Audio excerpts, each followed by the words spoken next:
Empires don't just pop into existence fully formed. They start with a spark that lands in the tinder of a society that is ready to become an empire. Sometimes that catalyst is a visionary leader like Louis Bang of the Western Han. Other times it's a unifying ideology, as we see with the Axiom Empire's embrace of Christianity. But whatever it is, without the culture to rise around it, the spark falls on fallow ground and dies.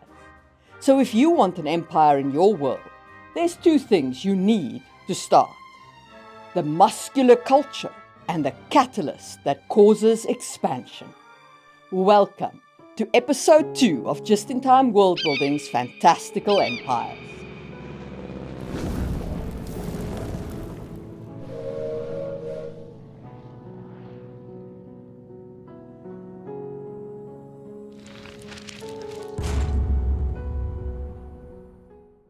Before a culture embarks on expansion, before it steps into the true imperial phase, it needs to be ready.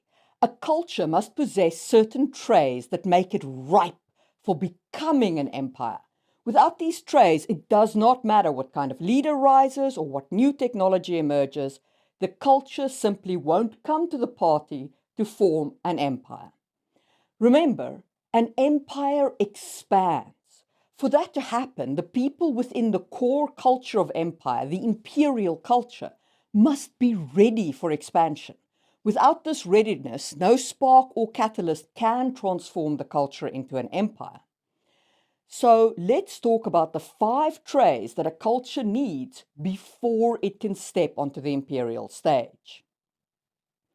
The first and perhaps most important requirement is a unifying cultural framework or mythos. This binds the population together, fostering loyalty and creating a shared sense of destiny. Examples include the Confucian values that held the Han dynasty together, or the Roman ethos of civic duty. Without this unifying story or system, the people won't share a vision of what they're building or why they should commit to it. A fragmented culture simply won't muster the cohesion necessary for imperial ambition. Think of every example from our 5 empires we used in the first episode. The Western Han adopted the mandate of heaven, the idea that their rule was divinely ordained. Rome had its founding myth of Romulus and Remus, the wolf-raised twins who built a city destined for greatness. Axiom also leaned into mythology and claimed to trace their lineage back to King Solomon and the Queen of Sheba, tying themselves to divine heritage. Our 2 fantasy examples have equally epic founding mythos. Numenor was a gift by the Valar to Aedirn as a reward for their loyalty during the First Age, positioning Numenor as the chosen land. The Wasp Empire fosters the view that through their biological gifts, they are inherently superior to the other kingdoms. In each case, you can see the unifying effect of this mythos and cultural stories, and how it creates a shared identity and legitimizing authority. So if you plan to make an empire in your world, make sure your core culture has some epic founding mythos that creates this cultural unity. But that's only the beginning. The core culture must be in a particularly sweet spot, economically speaking.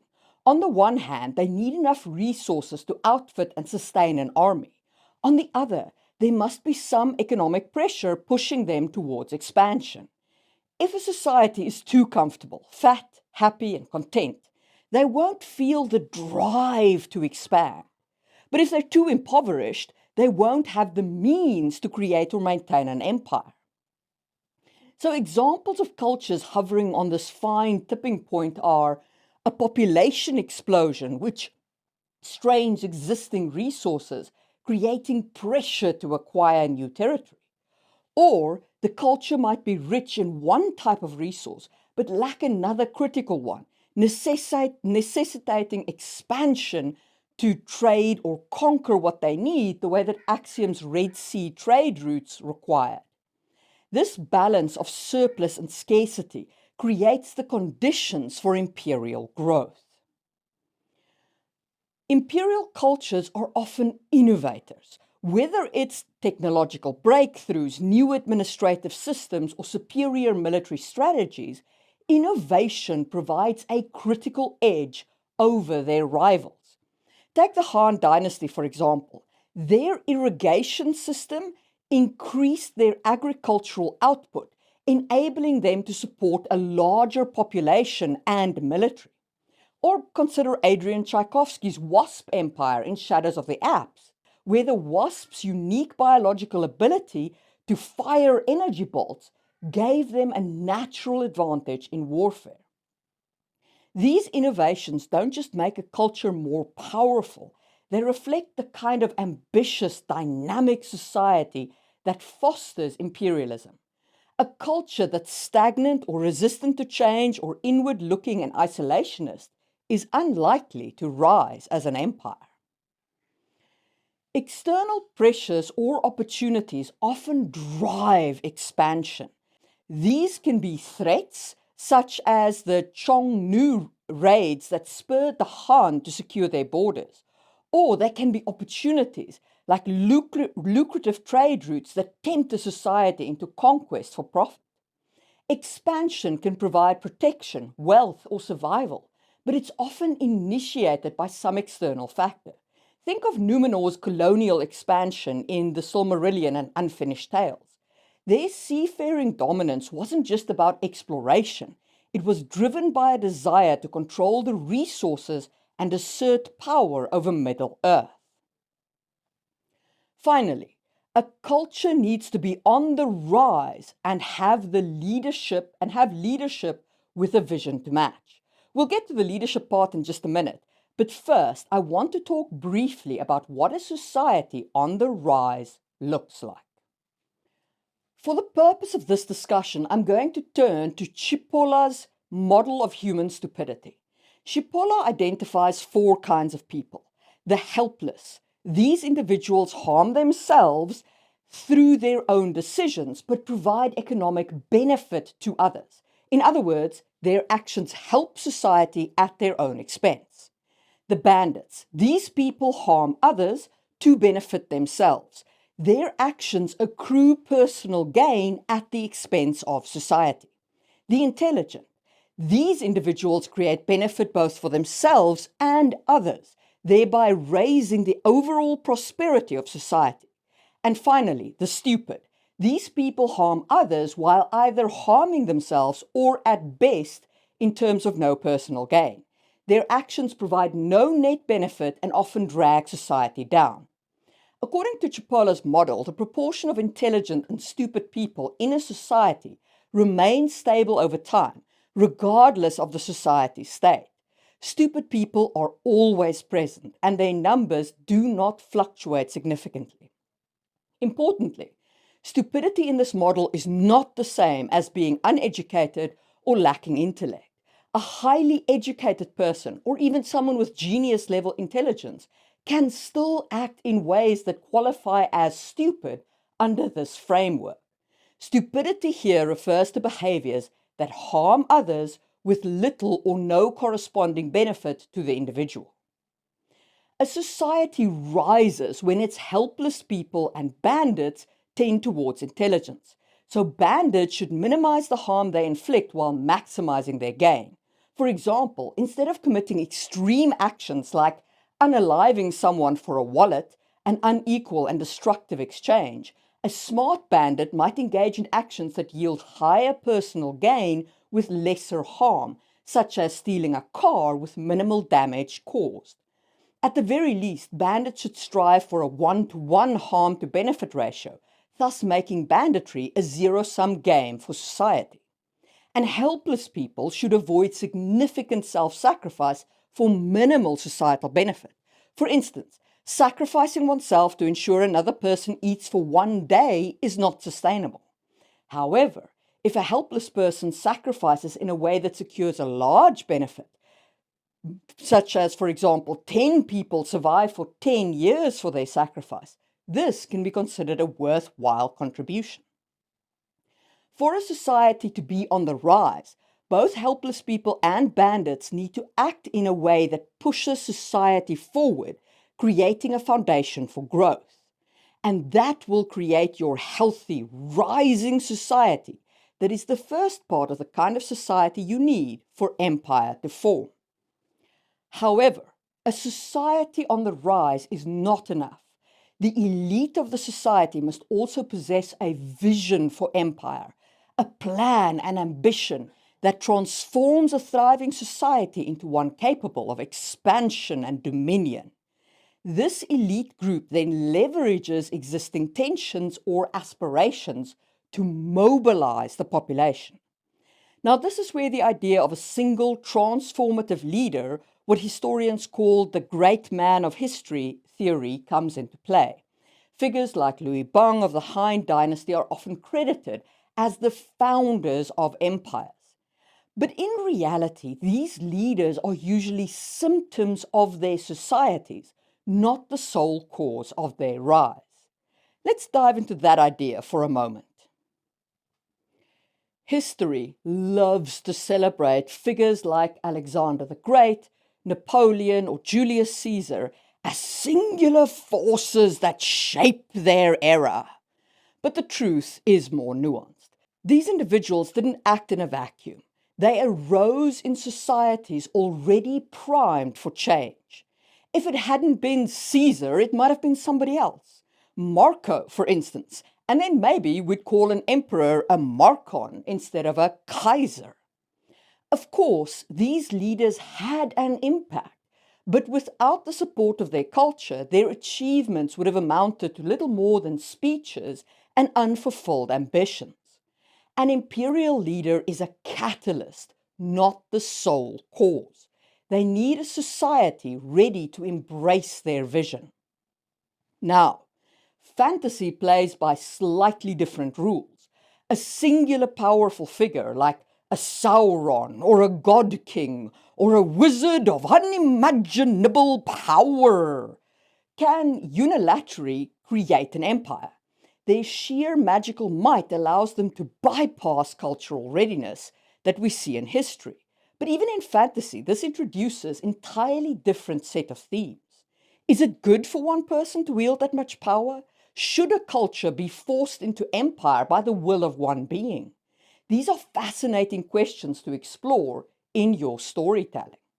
But if you're not leaning into this all-powerful individual trope, your empire still needs cultural readiness, as we've discussed. So, those are the 5 key traits of a pre-imperial culture: a unifying mythos, economic readiness, innovation, external pressures, and a rising society led by visionary elites. Together, these traits create fertile ground from which empires grow. But speaking of growth, let's move on to the catalyst that ignites that transition, what takes a pre-imperial culture and launches it into the pioneering phase of empire. Hit the thumbs up button if you've enjoyed the video so far. Okay, so your culture is all revved up and ready to go, primed for expansion. What actually pushes it into that pioneering phase? There are 5 catalysts that can trigger this transformation. Let's break them down. Sometimes a single leader can act as the spark that ignites the flames of empire. Now, as we've just discussed, these leaders are a product of their culture. They don't create empires in isolation. The society has to be ready for them. But when the timing is right, a visionary leader can serve as a powerful catalyst. Let's return to the Western Han Empire and Liu Bang. After the collapse of the Qin dynasty, he rose to consolidate power and stabilize a fractured China, becoming Emperor Gaozu, first of the Han. Similarly, in Adrian Tchaikovsky's Shadows of the Apt, the first Wasp Emperor united the warring Wasp tribes into a cohesive military unit, setting the foundation for their imperial ambitions. Another common catalyst is an external threat or the perception of vulnerability. When a society feels under threat, whether from invasion, competition for resources, or strategic insecurity, it often innovates, mobilizes, and expands to secure its survival and dominance. For instance, the Xiongnu raids on the Western Han pushed them to expand and secure the Silk Road, both for defense and trade. Similarly, the Punic Wars drove Rome to dominate the Mediterranean, ensuring it wouldn't fall prey to a rival like Carthage. These threats forced both societies into action, turning their internal readiness into external conquest. At times, the lure of resources or economic opportunity is enough to set a culture on an imperial trajectory. This could be the discovery of new lands, the need for strategic resources, or simply a desire for wealth. The Roman Republic's expansion into Gaul and Hispania, for instance, was largely driven by the promise of land and minerals. The Axum Empire sought to control the lucrative Red Sea trade. By conquering key ports and using their navy to dominate the maritime routes, Axum secured both wealth and strategic advantage. Another catalyst is a breakthrough in technology or strategy. Advancements in military capability, shipbuilding, or administrative efficiency often give a society the tools it needs to project power beyond its borders. For example, Numenor's advanced seafaring allowed them to explore and colonize Middle-earth in Tolkien's lore. Or in our world, the Han dynasty's reforms of the failing tax system of the Qin dynasty provided a more stable and sustainable economic base, enabling them to consolidate power and expand. Technological and organizational innovations don't just make conquest possible, they also create the logistical backbone of an empire. Finally, there's the ideological or religious mission. This is when a culture is driven to expand by a unifying belief, whether it's a moral duty to civilize, a divine mandate to convert, or a cultural mission to bring order and enlightenment. For example, in Shadows of the Apt, the Wasp Empire believes in its moral and cultural superiority, using this ideology to justify their conquest. And in real-world history, the Axiom Empire reached its height after adopting Christianity as its state religion. This unifying faith not only consolidated their internal cohesion, but also inspired their mission to spread Christianity beyond their borders. I should say they were very much on the road to empire already before adopting Christianity, but the ideological change drove them to greater heights. Each of these catalysts transformed a society's internal readiness, its resources, ambitions, and pressures into external actions. They provide the why for expansion, taking a culture from preparation to execution. These sparks set the stage for the empire and pushes it through the pioneering phase towards conquest. And that's exactly what we'll explore next, the conquest stages of John Glubb's imperial model. Before we do, though, remember that I want to hear from you. I've created a Google form where you can submit your ideas for an empire built around the cyclical model that we're exploring. At the end of the series, I'll be reviewing your submissions in a live stream where I'll analyze and discuss the empires you've created. And here's the kicker. My favorite submission will win a signed copy of my first book, The Hidden Blade. So if you're interested in participating or just want to hear me analyze these community-created empires, make sure to fill out the form in the description down below. This phase is the second in John Glubb's cyclical model of empires. The first phase, pioneering, is what we covered earlier, the pre-imperial culture coming together with a catalyst. Now, in the conquest phase, the empire either solidifies their power or they flame out before they're even properly born. It's a risky business, and a lot can go wrong. So let's explore what happens during this critical phase and where these risks lie. The hallmark of the conquest phase is aggressive territorial expansion. Empires actively engage in wars, colonization, or annexation to acquire new territories. Often these actions are justified as defensive or preemptive measures. For example, the Western Han waged campaigns against the Xiongnu to secure their northern frontier. Or Rome, their conquests against the Etruscans, the Gauls, and the Carthaginians during the Republic were framed as defensive wars to prevent future invasions. But this expansion carries significant risk. Overextending without sufficient resources or administrative structure can lead to rebellion or collapse. Alexander the Great's empire is a prime example. It fragmented after his death because it expanded faster than it could stabilize. The conquest phase requires large-scale military mobilization and innovation. Empires invest heavily in armies. They develop superior weaponry and deploy new tactics to dominate the battlefield. For instance, Rome professionalized its legions, turning them into highly disciplined and adaptable forces. They also achieved engineering feats like advanced siege weapons. Or if we look to fantasy, the Wasp Empire in the Shadows of the Apt continually improved its technology, deploying increasingly powerful tools to fuel its expansion. However, failure to innovate or reliance on a one-dimensional strategy can be disastrous in this phase. Being a one-trick pony leaves the empire vulnerable. Someone will figure out how to counter your trick. The Carthaginians, for example, relied too heavily on mercenaries who lacked the loyalty of Rome's citizen armies. This was a large factor in their defeat during the Punic Wars, which ultimately led to the complete destruction of their culture by the end of the Third Punic War. Check out my earlier video about what happens to a culture after they lose wars. Empires in the conquest phase also focus on securing trade routes, monopolizing valuable resources, and building infrastructure to support commerce and logistics.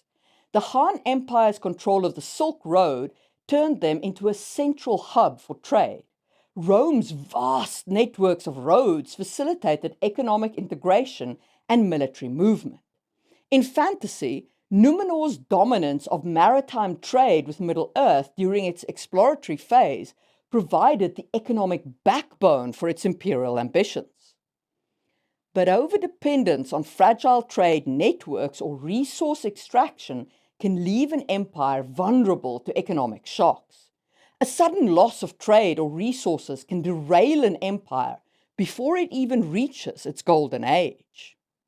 Another key feature of the conquest phase is the projection of the empire's culture, religion, or ideology onto the newly conquered regions. This is often an attempt to assimilate or control subject populations.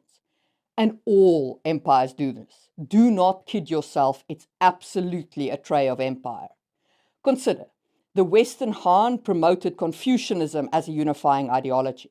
The Wasp Empire in the Shadows of the Apt imposed its supremacist ideology on subjugated kingdom, enforcing loyalty through cultural dominance. The Axiom Empire spread Christianity both as a religious mission and as a means for strengthening its core identity. Rome exported its culture, language, customs, and legal system to its provinces, weaving conquered people into the fabric of empire. But this action carries risks of rebellion. If an empire imposes a culture or ideology that is too alien or too rigid, it can provoke resistance. In Shadows of the Apt, the city-state of Myna is a constant thorn in the empire's side. In our world, the early Assyrians faced constant uprising due to their brutal conquest strategies. These rebellions can strain a young empire's resources, preventing it from reaching stability. And finally, during the conquest phase, empires also build alliances with weaker states, absorbing vassals through diplomacy. This often involves offering protection or trade benefits in exchange for loyalty. Rome made extensive use of client states like Numidia. The Han Empire relied on tribute from vassal states as a key part of its system. The Axum Empire's maritime focus led it to extract tribute from the surrounding African and Arabian cultures, rather than conquering vast territories. But the risk here is dependency. If the client states fail to uphold their obligations or turn against the empire, it can cause significant instability. And over-reliance on client states can leave an empire vulnerable if those states rebel or are co-opted by rival powers. The conquest phase is dangerous because it's a time of rapid growth and constant challenge. Empires face several risks during this phase, including overexpansion. Expanding too quickly can lead to economic collapse or administrative chaos. Alexander the Great's empire and the Mongol Empire both struggled to maintain cohesion after rapid growth. Over-reliance on military solutions. Empires that rely solely on military strength without integrating their conquests often falter. For example, the Mongol Empire expanded rapidly but fragmented after Genghis Khan's death due to a lack of cohesive governance. Economic vulnerabilities, fragile trade networks, or resource dependency can lead to sudden collapse of the empire. Leadership crises. If an empire lacks the administrative infrastructure to survive the death or failure of a single leader, it can quickly fall apart. Alexander the Great's empire springs to mind as the example. And finally, rival powers. Growing too quickly often draws the attention of rival states. The Punic Wars between Carthage and Rome were a clash of titans, and the outcome could have gone either way in the end. The conquest phase is the time when empire feels brash, muscular, and ready to rock. But survival requires careful consolidation.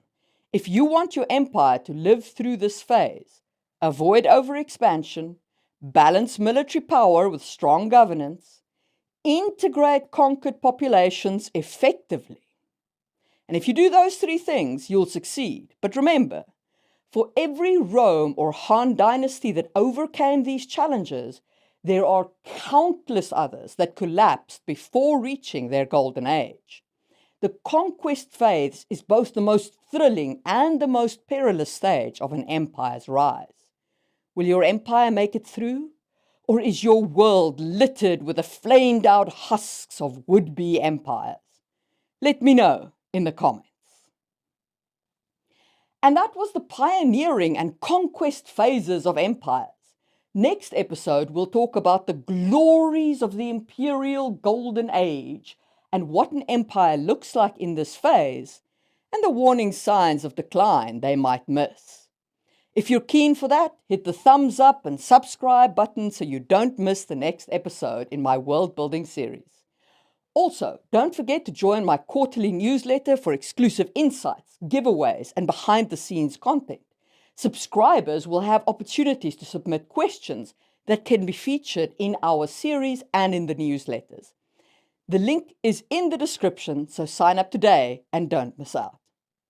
And thank you to all the members of my channel who not only get early access to these videos, but also help me feed my cats every day. A very big shout out to Lupex Lakeshire, Katie Kofi Mug, and Tony Lamana, just-in-timers of the Build It in Stone level, and Pablo Barrio, Patricio, Ayasha Mimaru, Tiffany Felix, and Dylan Batera, just-in-timers of the Build It in Wood level. And if you're hungry for more world building, maybe check out the different kinds of governments a fantasy world can have, linked right over there, or whatever the algorithm is recommending for you. And I will see you soon for another episode from Just in Time World Building, where we build what we need when we need it.